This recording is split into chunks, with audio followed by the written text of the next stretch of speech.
সুপ্রিয় দর্শক, আসসালামু আলাইকুম। ফিলিস্তিনের গাজায় কি ডোনাল্ড ট্রাম্পের নেতৃত্বে আমেরিকা সামরিক অভিযান চালাতে যাচ্ছে? কেন এই প্রশ্ন উঠল? এই প্রশ্ন উঠল ডোনাল্ড ট্রাম্পের একটা হুঁশিয়ারিকে কেন্দ্র করে। সম্প্রতি ডোনাল্ড ট্রাম্প একটা কঠোর হুঁশিয়ারি উচ্চারণ করেছেন। তিনি বলেছেন যে 20শে জানুয়ারি আমেরিকার বস্তুতে বসার আগে হামাস যদি ইসরায়েলি জিম্মিদেরকে মুক্ত করে না দেয়, তাহলে এর ফলাফল ভালো হবে না, অর্থাৎ পরিস্থিতি নিয়ন্ত্রণের বাইরে চলে যেতে পারে। তিনি স্পষ্ট করে বলেছেন যে এটি হামাসের জন্য ভালো কিছু নিয়ে আসবে না, পরিস্থিতি নিয়ন্ত্রণের বাইরে চলে যেতে পারে, এটি কারোর জন্যই ভালো কিছু হবে না, সবকিছুই নিয়ন্ত্রণের বাইরে চলে যাবে এবং এটিই বাস্তবতা। যে সংবাদ সম্মেলনে ডোনাল্ড ট্রাম্প এই হুঁশিয়ারি উচ্চারণ করেছেন, সেখানে যেসব সাংবাদিকরা উপস্থিত ছিলেন তারা ডোনাল্ড ট্রাম্পকে পাল্টা প্রশ্ন করেছেন যে এই যে আপনি হুঁশিয়ারি উচ্চারণ করেছেন, এই হুঁশিয়ারি দিয়ে আপনি কি বোঝাতে চান? ডোনাল্ড ট্রাম্প সাংবাদিকদেরকে পাল্টা জবাব দিয়ে বলেছেন যে এই হুঁশিয়ারির বিষয়টি কি সাংবাদিকদের ব্যাখ্যা দিয়ে বুঝিয়ে বলতে হবে?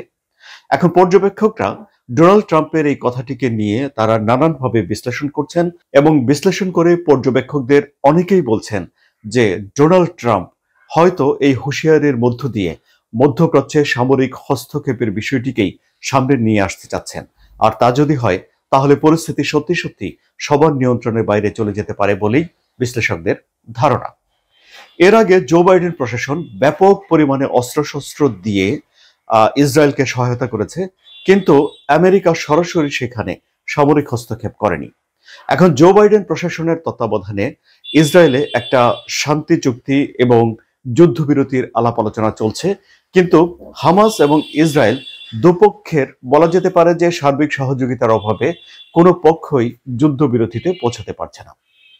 কখনো কখনো যদি এক পক্ষ যুদ্ধবিরতিতে সম্মত হয় তাহলে অপর পক্ষের কিছু শর্ত থাকে, আবার অপর পক্ষ যদি যুদ্ধবিরতিতে সম্মত হয় তাহলে অন্য পক্ষের কিছু শর্ত থাকে।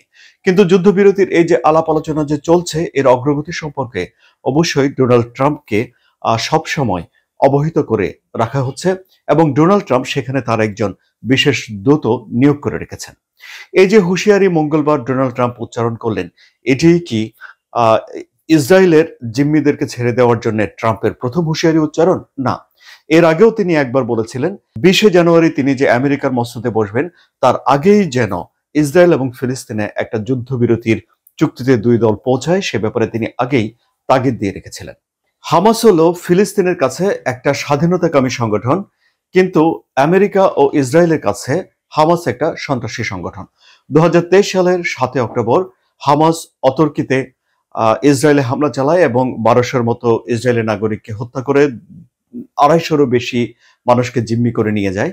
বলা হয়ে থাকে যে এখনো 97 জনের মতো জিম্মি ইসরায়েলে আটক রয়েছে এবং 35 জনের মতো জিম্মি মারা গেছে বলে বিশ্বাস করা হয়। এই জিম্মিদেরকে ছাড়িয়ে আনার জন্যই ডোনাল্ড ট্রাম্প এই হুঁশিয়ারি উচ্চারণ করেছেন। এই যে জিম্মিদেরকে হামাস আটকে রেখেছে এবং এরপরে যে 15 মাস ধরে যে লড়াই চলছে, সেই যুদ্ধে 45,000-এর মতো ফিলিস্তিনি নাগরিক মারা গেছে। এটি হলো হামাস নিয়ন্ত্রিত তাদের গাজার স্বাস্থ্য মন্ত্রণালয়ের তথ্য।